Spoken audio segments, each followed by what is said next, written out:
Caroline. How much room do you see for additional sanctions being placed on Iran? And do you feel like the United States is getting enough support from allies on that front?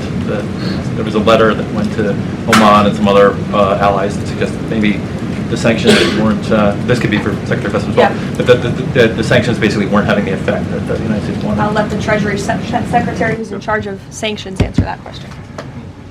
Yeah, I think that's not a correct characterization. Yesterday, we announced Operation Economic Fury, and we, for over a year, we have had maximum pressure on the Iranians, both on blocking payments into the Iranian state and going after the accounts of the IRGC.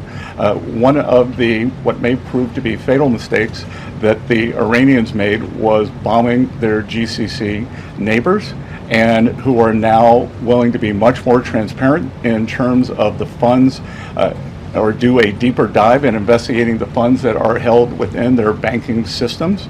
So we have pushed out to them the request that we want to freeze more funds of the leadership of the IRGC and any members of Iranian leadership. The other thing that we have done is we have told countries that if you are buying Iranian oil, that if Iranian money is sitting in your banks, we are now willing to apply secondary sanctions, which is a very stern measure, and the Iranians should know that this is going to be the financial equivalent of what we saw in the kinetic activities.